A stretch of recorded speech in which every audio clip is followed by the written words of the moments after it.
Welcome to AI in Marketing. I am your host and news curator Stan Bertolo from Nitro Marketing. You will find links to all the stories mentioned in this episode in the show notes.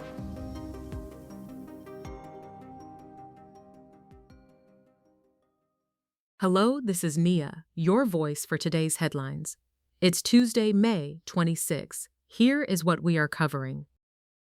Pope Leo XIV has issued his first encyclical, Magnificat Humanitas, addressing the challenges posed by artificial intelligence, AI, and its impact on human dignity and employment. The 300-word document calls for government regulation of AI development, protection and retraining for workers, and education to foster critical thinking about technology. It emphasizes the need to safeguard children from harmful online content and insists that humans remain responsible for decisions regarding AI in weaponry. Pope Leo warns against a society where technological advancement leads to widespread unemployment, arguing that work is essential for personal fulfillment and social stability. He highlights the paradox of material progress leading to social regression and stresses the importance of ethical constraints on AI, especially in military applications.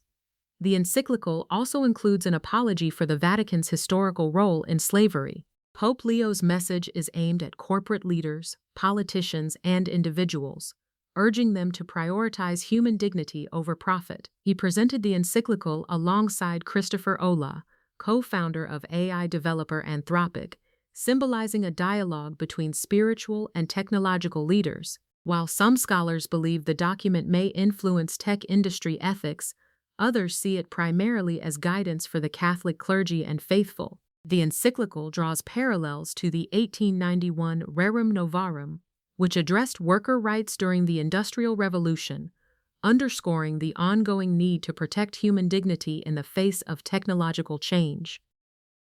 Next, Anthropic, an artificial intelligence startup, is reportedly nearing the completion of a funding round that could raise over $30 billion. Potentially valuing the company at more than $900 billion, according to Bloomberg. This development comes as Anthropic anticipates doubling its quarterly revenue to $10.9 billion in the second quarter, with an annualized run rate revenue expected to exceed $50 billion by June's end. Previously, Anthropic was valued at $380 billion in a February Series G funding round, which raised $30 billion, a significant increase from its $183 billion valuation in the September Series F round.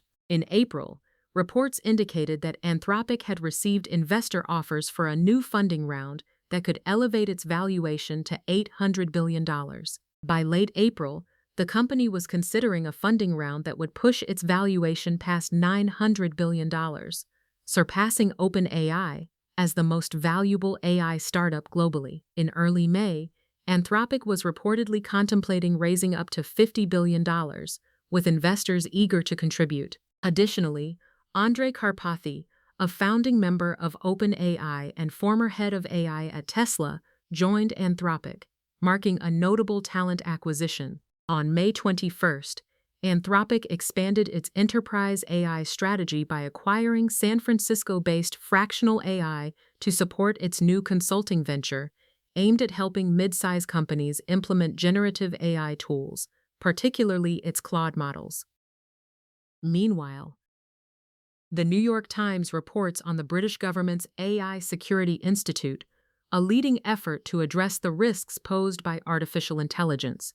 Located in London, the institute employs experts from diverse fields, including weapons inspection and epidemiology, to test AI systems for vulnerabilities. Recently, the Institute's team successfully manipulated an AI chatbot into providing instructions for creating anthrax, highlighting potential dangers. Led by Xander Davies, the Institute's Red Team also breached OpenAI's ChatGPT safeguards, revealing hacking tips. The Institute collaborates with tech companies to strengthen AI systems and shares findings with national security agencies. Established in 2023 by former Prime Minister Rishi Sunak, the Institute serves as a model for other countries, with its approach influencing U.S. policy considerations.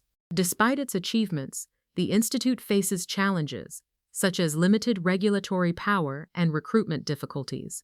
Its work focuses on serious risks like cyber threats and the manipulation of human behavior. The Institute's efforts underscore the need for government involvement in AI safety, as rapid technological advancements outpace regulatory responses. Ian Hogarth, the Institute's chair, emphasizes the importance of government roles in ensuring safe AI development, despite personal financial sacrifices.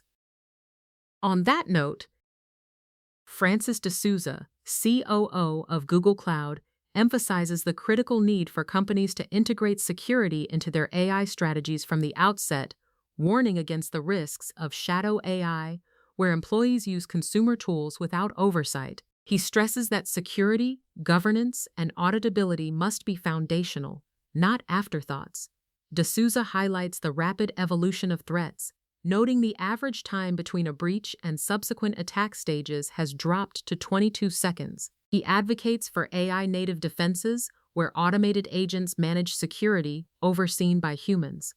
This shift is necessary due to the expanding attack surface, including data pipelines and AI models. Despite these advancements, there is a shortage of qualified personnel to manage AI security, and vulnerabilities are increasing. Recent reports reveal Google Cloud developers faced unexpected charges due to unauthorized API calls, highlighting issues with Google's automatic billing tier upgrades and delayed API key revocation. These challenges underscore the urgency of aligning platform capabilities with security needs. Moving on. Google has significantly altered its search engine by integrating AI, as highlighted at its recent I/O Developer Conference. The traditional search method, characterized by 10 blue links, has been overshadowed by AI-generated responses, known as AI Overview, which provide personalized answers to user queries. This shift, led by Google's head of search, Liz Reed, marks a departure from the company's original mission of directing users to a thriving web. Instead, AI agents now compile information from various sources to create tailored responses, often bypassing direct website visits. While Reed argues that this approach still supports unique content, concerns persist about the impact on traditional web creators and the potential for AI errors. Despite resistance to AI, Google reports that over 1 billion users engage with its AI mode monthly, with usage doubling each quarter. Reed maintains that search quality remains a priority, with human judgment still playing a role in refining results. As AI becomes more embedded in Google's operations, even skeptics may find themselves relying on these advanced search capabilities. In other news, Fast Company reports that China has introduced the first humanoid robot butlers designed for home cleaning. These robots represent a significant advancement in domestic technology, offering a glimpse into the future of household management. The robots are equipped with advanced sensors and artificial intelligence, enabling them to perform various cleaning tasks autonomously. This development marks a notable step in robotics, as these machines are designed to integrate seamlessly into daily life, providing convenience and efficiency. The deployment of these robots is expected to influence the global market for domestic robotics, potentially setting new standards for home automation. As China leads this initiative, it may pave the way for broader adoption of robotic assistants in households worldwide, transforming how people approach home maintenance. Shifting gears, Anna Wintour and Lauren Sanchez Bezos attended a press conference for the 2026 Met Gala at the Metropolitan Museum of Art, amid controversy over the $10 million patronage by Jeff Bezos and Lauren Sanchez Bezos. The event faced protests highlighting Amazon's labor practices, with activists projecting interviews with Amazon workers and distributing fake urine containers. Former Vogue editor Gabriella Carefa Johnson co-hosted a rival event, Ball Without Billionaires, to protest the gala. The Met Gala, which raised $42 million, has seen increased involvement from tech figures like Sergey Brin and Mark Zuckerberg, sparking debate over the influence of tech billionaires in fashion. Despite backlash, industry insiders believe the relationship between fashion and tech will persist. Elsewhere, the Wall Street Journal reports that U.S. teenagers face the toughest summer job market since 1948, driven by inflation and rising fuel prices.